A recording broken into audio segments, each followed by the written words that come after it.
Ministre, la parole est à Madame Stéphanie Do, au nom du groupe La République En Marche. Merci Madame la Présidente. Monsieur le ministre, la loi des finances pour 2018 avait inauguré une réforme en profondeur du modèle économique du secteur du logement social.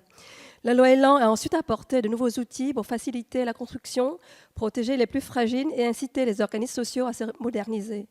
Au 1er janvier 2021, tout organisme de logement social gérant moins de 12 000 logements doit avoir rejoint un groupe d'organismes de logement social gérant en consolidé plus de 12 000 logements. De plus, les conditions d'activité des organismes sociaux ont été assouplies, avec notamment le transfert automatique de la compétence géographique en cas de fusion, élargissement de leur champ de compétences. Cela a pour but de permettre aux organismes de répondre aux objectifs ambitieux du logement social et des politiques territoriales de l'habitat, traduits dans le parc constructif entre le secteur social et le gouvernement. Devant le constat que seuls 8 000 logements sociaux étaient vendus chaque année aux locataires du parc social, nous avons œuvré pour favoriser l'accession sociale. Le gouvernement a ainsi affiché un objectif de 40 000 ventes de logements sociaux chaque année, ce qui nous a donné un but à atteindre lors de la réflexion sur les mesures pour la vente de logements sociaux dans la loi Elan. La loi a permis aux bailleurs sociaux de vendre plus facilement une partie de leur patrimoine, prioritairement aux occupants du parc social. Nous pouvons nous réjouir des premiers résultats, mais il reste néanmoins beaucoup à faire.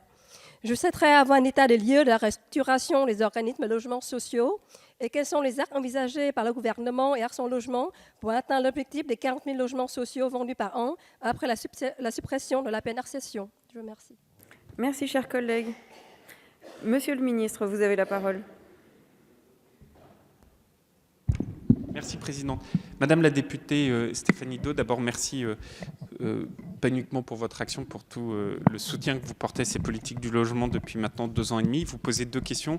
D'abord, où est-ce qu'on en est dans le regroupement? Et deuxièmement, comment faire pour accélérer la question des ventes? Sur le regroupement, là aussi, certaines personnes avaient des doutes. Moi, j'étais convaincu que ces regroupements étaient quelque chose qui marcherait, tout simplement parce que c'était des initiatives qui avaient déjà été lancées par sur beaucoup de territoires. Sur les plus de 300 organismes, entreprises, offices ou autres qui sont concernés par le regroupement, on est à plus de 90% des regroupements qui sont d'ores et déjà enclenchés et amorcés. Donc ça marche véritablement sur le terrain et on y est très vigilant en accompagnement. Sur la question de la vente, comment on fait pour faciliter? D'abord en faisant savoir que les dispositifs dont on était convenu dans la loi Elan aujourd'hui sont tous opérationnels.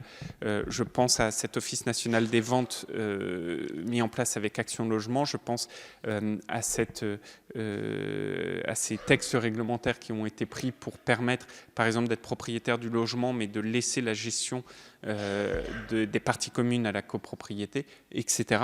Ce qui permet aujourd'hui d'enclencher véritablement la dynamique. Et puis également de continuer à œuvrer avec les bailleurs sociaux pour que celles et ceux qui le souhaitent puissent bénéficier de ces nouveaux dispositifs. Et je crois que c'est vraiment le sens là aussi de l'action de l'État, mais aussi de l'USH, de nos partenaires d'Action Logement, d'œuvrer dans cette direction.